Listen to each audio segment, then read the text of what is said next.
सर्वसामान्यांचा बुलंद आवाज बीजी 24 तास। हे काम नव्हे, जबाबदारी आमची। कर्जत शहरामध्ये प्रथमच घेऊन येत आहे अप्रतिम सजावटींचा संग्रह। आकर्षक डिझाईन, उत्तम दर, सर्व प्रकारचे मखर आणि साहित्य उपलब्ध। सर्व साहित्यांवर विशेष सूट।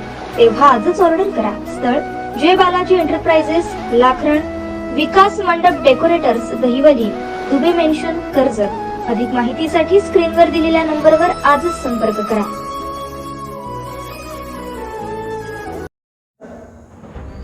नमस्कार। माझा प्रवास हा मी खूप लहानपणापासून संघाच्या शाखेत जायला लागलो। संघाशी संबंध मी लहानपणा असताना आमच्या गावातील कृष्णमामा जोशी हे ज्येष्ठ स्वयंसेवक होते, त्यांच्याबरोबर गावामधल्या संघ शाखेवर जायला लागलो आणि सातत्याने संघाचे शिबिरं असतील त्या शिबिरामध्ये सहभाग व्हायला लागलो आणि शिबिरामध्ये सहभाग होत असताना पुढे जाऊन मी साधारण 90-92च्या दरम्यान असं मी भारतीय जनता पार्टीकडे माझं आकर्षण मग तिकडे वाढत गेलं। त्याच वेळेला आमच्या गावामधील पांडुरंगजी घाग हे ज्येष्ठ कार्यकर्ते, माजी तालुका अध्यक्ष होते, आमच्या इथले ग्रामपंचायतीचे सदस्य होते, 2-3 वेळेला निवडून आलेले, आमच्या इथले सरपंच होते त्यावेळेला भाजपचे श्यामकाका जोशी, आणि मग यांच्या बरोबरीने आपलं सगळीकडे भाजप करत फिरायचं। फार प्रतिकूल परिस्थितीमध्ये म्हणजे मी ह्या लोकांना मनापासून नमस्कार करील की स्वर्गीय नाना गांगल असतील, विप्र तथा नाना गांगल, स्वर्गीय पांडुरंग घाग, स्वर्गीय दत्तात्रय क्षीरसागर, नाना गांगल जिल्हाध्यक्षसुद्धा राहिलेले होते, पांडुरंग घाग तालुकाचे अध्यक्ष राहिले होते भाजपचे, दत्तात्रय क्षीरसागर दादा हे सुद्धा, आमचे दादा सुर्वे हे सुद्धा तालुका अध्यक्ष राहिले स्वर्गीय, गायकवाड बलरामदादा गायकवाड हे सुद्धा त्यावेळेला कार्यरत होते। असे असंख्य लोक आजकाल त्याच्यातले काही हयात नाही आहेत आणि ह्या लोकांच्याबरोबर आम्ही असे काही बोटावर मोजण्यासारखे तरुण असणारे यांच्या मागे फिरून भारतीय जनता पार्टीचं काम चालू केलं। मग पुढे करता मी त्या गावच्या शाखेचा अध्यक्ष झालो। गावच्या शाखेचा अध्यक्ष झाल्यानंतर काही दिवसामध्ये मी युवा मोर्चाचा तालुका अध्यक्ष मला केलं झालं। युवा मोर्चाचा मी तालुका अध्यक्ष झाल्यानंतर मी पहिली ग्रामपंचायत लढवली आणि त्यावेळेला भरघोस मताने मी पहिल्यांदा ग्रामपंचायतीला निवडून आलो। त्या ग्रामपंचायतीला निवडून आलो मी, पण त्याचा परिणाम असा झाला की त्या राजकीय याचा एक काय म्हणतात ना डोक ठेवून त्या 2-2.5 वर्षांनी एक राजकीय स्वरूपाची एक माझ्यावर गुन्हा दाखल, त्याच्यामध्ये विरोधी पक्षाच्या कार्यकर्त्यांचा त्याच्यामध्ये मोठा हात होता आणि माझ्या 5 कार्यकर्त्यांना मला गोवण्याचाही प्रयत्न केला। मी 39 दिवस जेलमध्ये पण गेलो, परंतु भारतीय जनता पार्टी वाढली पाहिजे या एका निश्चयाने मी पुढे जात राहिलो। मग त्याच्यानंतर पुढे मी तालुका अध्यक्षही झालो। माझ्या आधी आमचे नितीन कांदळकरजी हे तालुका अध्यक्ष होते, त्यांनी चांगल्या पद्धतीने काम त्यांचं चालू ठेवलं होतं। नंतर त्यांच्या सर्वांच्या सहकार्याने मला तालुका अध्यक्ष करण्याचं ठरलं आणि मी तालुका अध्यक्ष झालो। ज्या वेळेला मी पहिल्यांदा तालुका अध्यक्ष झालो त्याच टायमाला नेमकी कर्जतची नगरपालिकेची निवडणूक झाली होती आणि ती निवडणूक झाल्यानंतर कर्जत भाजप आणि राष्ट्रवादी युती झाल्याकारणाने भारतीय जनता पार्टीचे काही कार्यकर्ते खूप नाराज झाले आणि त्याच्यामध्ये आमच्यामध्ये काही बंडखोरी झाली आणि ती बंडखोरी झाल्यानंतर उमेदवारी त्यावेळेला राष्ट्रवादी भाजपकडनं उमेदवारी होती, एक दीपक बेरे उमेदवार होते, सुनील गोगटे उमेदवार होते, कल्पना दास्ताने एक उमेदवार होत्या आणि चौथ्या ज्या मला वाटतं त्यावेळेला राष्ट्रवादीकडूनच आलेल्या का सेनेतून आलेले एक हजारे म्हणून ताई आमच्या ह्या भिसेगावमधनं 4 उमेदवार उभे केले आणि राष्ट्रवादी युती झाली आणि कार्यकर्त्यांमध्ये खूप नाराजी होती, मतदारांमध्ये नाराजी निर्माण झाली होती आणि त्यावेळेला सगळी दुभंगलेली भाजप जी काय बोटावर मोजण्यासारखी आम्ही भाजप होतो तर ती, पण मी तालुका अध्यक्ष झाल्यानंतर त्यावेळेला अशोक ओसवालांनी दीपक बेहेरेंच्या विरोधात निवडणूक लढवली होती आणि त्यांच्यामध्ये अगदी म्हणजे विस्तव जात नव्हता. परंतु माझ्या लक्षात आलं की अरे आपण आहेत ते किती, इनमीन 4, आपण सगळ्यांनी एकत्र व्हायला पाहिजे. इथून पुढे आपण एकत्र भाजप नेलं पाहिजे. मी तालुका अध्यक्ष झाल्यानंतर पहिल्यांदा कर्जतमध्ये जी दुफळी निर्माण झाली होती ती पहिले शमवण्याचे प्रयत्न केले. दीपक बेहेरेंना घेतलं, अशोक ओसवाळांना घेतलं, त्यांना एकत्र केलं आणि ते परत सगळेजण एकत्र झालं आणि आम्ही एकोप्याने माझ्या नेतृत्वाखाली भारतीय जनता पार्टीचं काम आम्ही ग्रामीण भागामध्ये, शहरी भागामध्ये पोहोचवण्यासाठी प्रयत्न केला. माझ्याबरोबर नितीनजी होते, असे सर्व पदाधिकारी आम्ही भारतीय जनता पार्टीचं काम करत होतो. आणि ग्रामीण भागामध्ये चई चावणा म्हणजे खांडसचा पट्टा असेल, मी तालुका अध्यक्ष म्हणून माझ्याकडे जो कार्यकर्ता जोडला जात होता त्या कार्यकर्त्याच्या सुखदुःखामध्ये, त्याच्या आनंदाच्या क्षणामध्ये त्यांनी बोलवलं तर फार चई चावण्याच्या टोकापर्यंत मी प्रवास करून भारतीय जनता पार्टीची ओळख निर्माण करण्याचा ग्रामीण भागामध्ये प्रयत्न करत होतो आणि त्याला काही प्रमाणात चांगला यशही आला. यश आल्यानंतर एक चांगल्या प्रकारचं काम एक बहुजन समाजातले सर्व समावेशक समाजातलं कार्यकर्ते मी पुढे जोडत जात होतो. आणि परत 3 वर्षे माझी पहिली टर्म पूर्ण झाल्यानंतर परत मला माझ्या सर्व सहकार्याने दुसऱ्या टर्ममध्ये सुद्धा मला तालुका अध्यक्ष होण्याचा मान मिळवून दिला. आणि त्या दुसऱ्या टर्ममध्ये, सुरुवातीच्या टर्ममध्ये माझे हे सगळं मिटवणं आणि एक काही पिरियडमध्ये कर्जत तालुका भारतीय जनता पार्टीवर म्हणजे विरोधक आमच्यावर की कर्जत तालुका भारतीय जनता पार्टी म्हणजे ही राष्ट्रवादीच्या दावणीला बांधलेली आहे की काय संघटना, अशा प्रकारचा आमच्यावर शिक्का बसवला होता. तो माझ्या कारकिर्दीमध्ये मी तो संपूर्ण पुसण्याचा प्रयत्न केला की आम्ही कोणाच्या दावणीला बांधलेलं नाही, आम्ही हिंदुत्ववादी कार्यकर्ते आहेत आणि आम्ही हिंदुत्वाच्या बरोबरीने जाणार आहेत.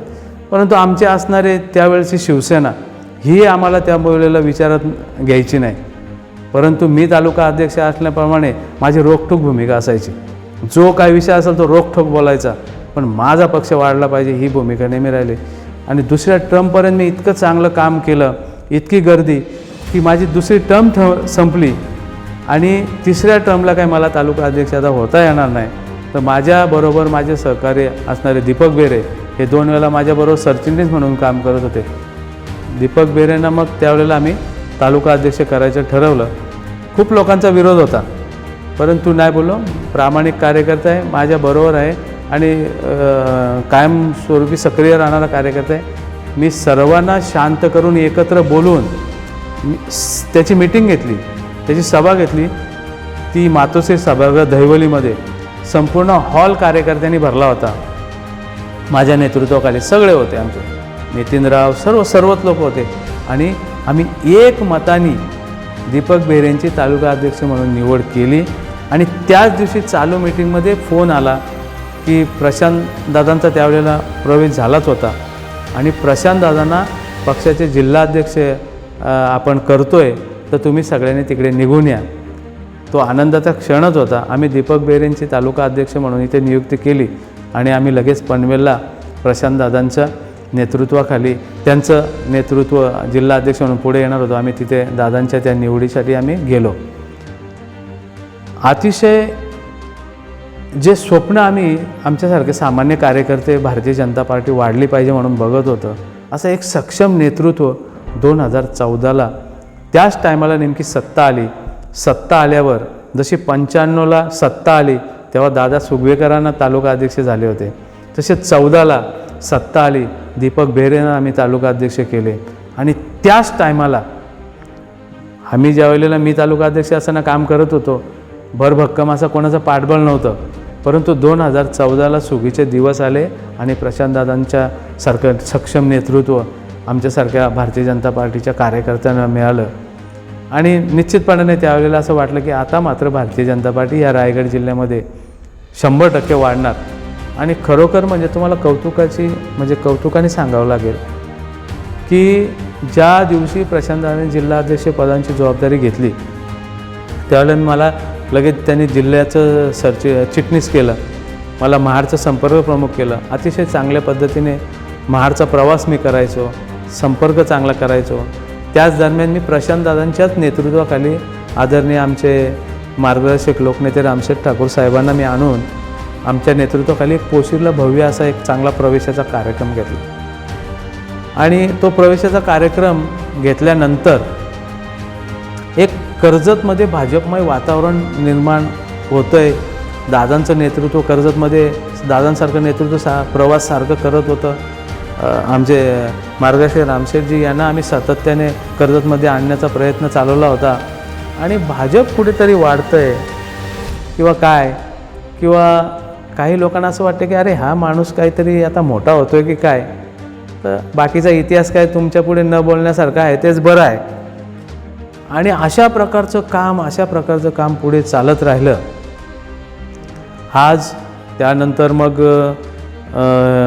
हे आमचे साटम साहेब पक्षामध्ये आले, वसंतराव भोईर पक्षामध्ये आले.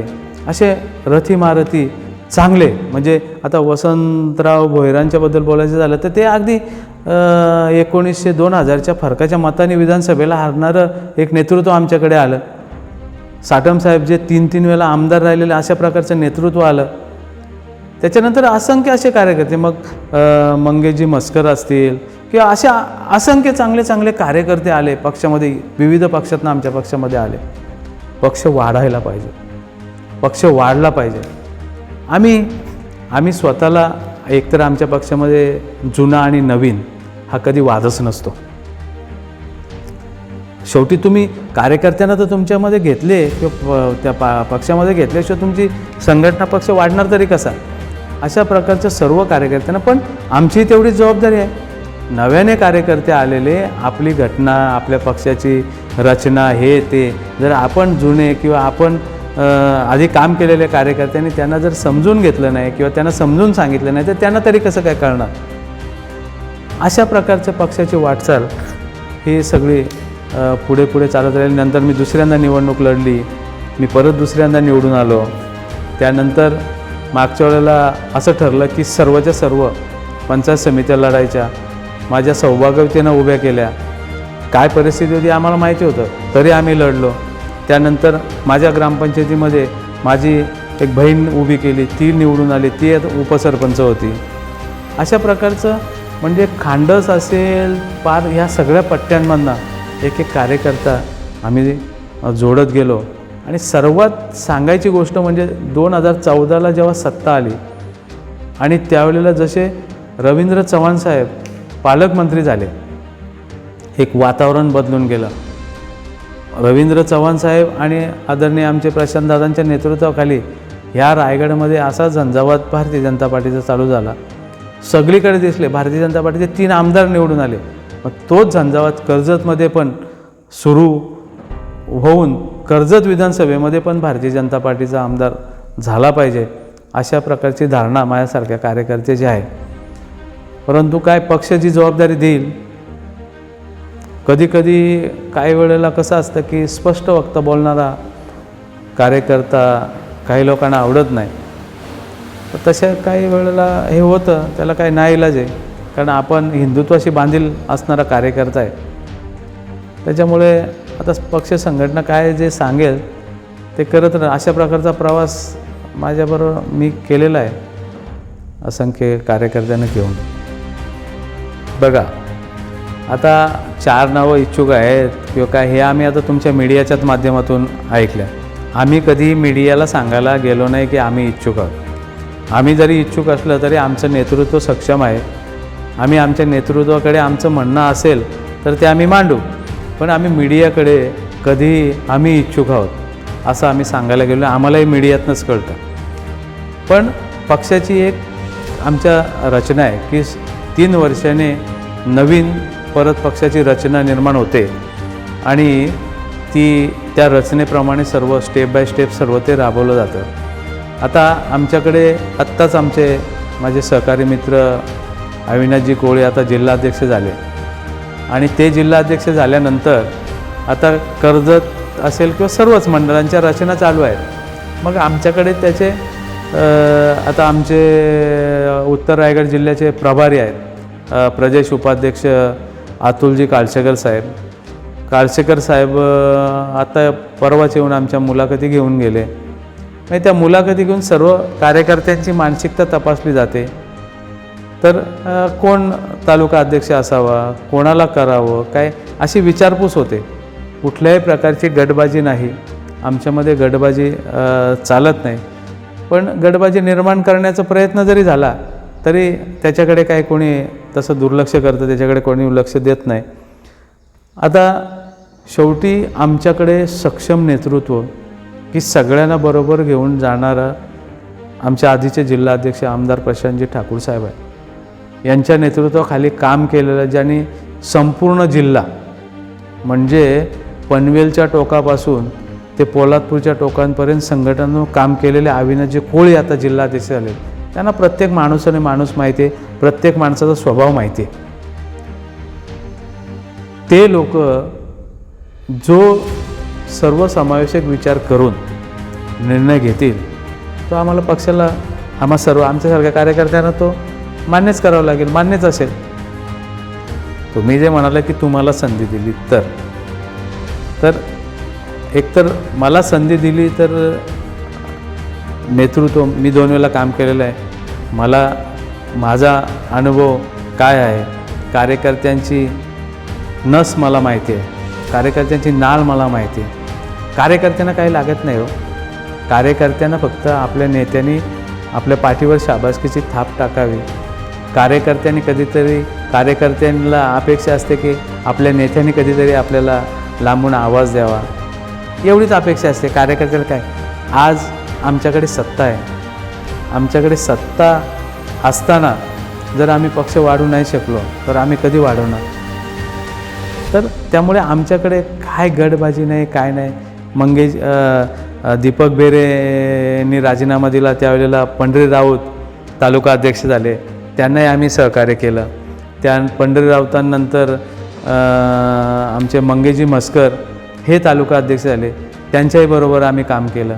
आता मंगेशजींनंतर नेतृत्व जे तालुका अध्यक्ष निवडतील त्यांच्याबरोबरही काम करणंच आहे. भाजप वाढला पाहिजे, या विधानसभेमध्ये भारतीय जनता पक्षाचा आमदार झाला पाहिजे, अशा प्रकारचं सगळ्यांनी काम करणं अपेक्षित आहे. हीच आमच्यासारख्या कार्यकर्त्यांनी पक्ष नेतृत्व घेईल. मंडळाध्यक्ष कोण हवं आहे ते मंडळाध्यक्षांनी सगळ्यांना बरोबर घेऊन, सर्व कार्यकर्त्यांना बरोबर घेऊन, सर्व महिला आघाडीच्या कार्यकर्त्यांना बरोबर घेऊन, सर्व युवा मोर्चाच्या कार्यकर्त्यांना घेऊन, जो कोणी होईल त्यांनी सगळ्यांना बरोबर घेऊन काम करावं. आणि सर्वात जो मंडळाध्यक्ष होईल त्यांनी, माझा एक सल्ला असेल, माझ्याकडे काय तुमच्या मीडियासमोर काही गोष्टी आम्ही बोलू शकत नाही, पण हलक्या कानाचं होणे, कान फुक्यांपासून जरा सावध राहावं आणि त्यांनी फक्त पक्षहित म्हणजे पक्षहितच बघावं. अशा प्रकारचं काम केलं तर मला असं वाटतं भारतीय जनता पार्टी 100% या तालुक्यात वाढेल. पण मंडळ अध्यक्ष हा विषय हा सर्वस्व आमच्या नेतृत्वावर सोपवलेला आहे. आमचं नेतृत्व जो निर्णय घेईल तो योग्यच असणार आणि त्याच्याशी आमच्यासारखे सर्वच कार्यकर्ते बांधलेले असणार. आदरणीय चव्हाण साहेब, आदरणीय प्रशांतजी, आदरणीय अविनाशजी, जो आमच्या याचे संपर्क प्रमुख अतुलजी, काळसेकर साहेब, हे नेतृत्व आम्हाला जो आदेश देतील तो त्याचं आम्ही तंतोतंत पालन करणार. पण ह्या विधानसभेमध्ये भारतीय जनता पार्टी 100% आम्ही वाढवणार. तुम्ही जो तालुका अध्यक्ष पदाचा जो माझा विषय सांगितला हा मी मीडियातूनच फक्त, कारण मला निश्चित कळतं आहे. मला जर का तुम्ही सुरुवातीला जो प्रश्न केला की संघ ते भाजप तुमचा, कारण आम्हाला संघ ते भाजपच माहिती आहे, आम्हाला दुसरा पक्षच माहीत नाही. आम्हाला एकमेव पक्ष, आमचा जन्मापासून जो माझा झाला तो भारतीय जनता पक्षाचा प्रवास आहे आणि मी तालुका अध्यक्ष राहिलेले, मला रचना माहिती आहे. मला काय पाहिजे, मला काय व्हायचं आहे, तर माझं नेतृत्व सक्षम आहे. मी त्यांच्याकडे सांगू शकतो, त्यांच्याशी बोलू शकतो. पण मी मीडियामध्ये जाऊन म्हणजे मीडियाने का पसरवलं, का मीडियाला कोणी सांगितलं की मीडिया ठरवून आमच्यामध्ये काय हे लावते. आणि मलाच वाटतं मीडिया तुमचं पण कौतुक करायला लागेल. हे तुम्ही जे करताय मीडियामध्ये पाठवताय ना, हे आमचं पक्ष वाढण्याचं धोतक आहे असंच मला वाटतंय. एवढंच. माधवीताई नरेश जोशी, युवा प्रतिष्ठान रायगड यांच्या वतीने भावी खासदार मानाची दहीहंडी उत्सव 2023 चे करण्यात आले आयोजन. दहीहंडी सोहळ्याचे मुख्य आकर्षण सुप्रसिद्ध मराठी विनोदी अभिनेते दिगंबर नाईक आणि अभिनेत्री किशोरी आंबिये तसेच सूर नवा ध्यास नवा प्रेम गायिका श्वेता ठाकूर यांची लाभणार उपस्थिती, गोविंद पथकांसाठी रोख रकमेची पारितोषिके। चला तर मग मोठ्या संख्येने गोविंद पथकांनी सहभागी व्हा। ठिकाण कर्जत 4 फाटा, सतीश फर्निचर शेजारील मैदान कर्जत। वेळ सायंकाळी 4 वाजल्यापासून सुरू। मालवी नरेश जोशी, भावी खासदार मावळ लोकसभा।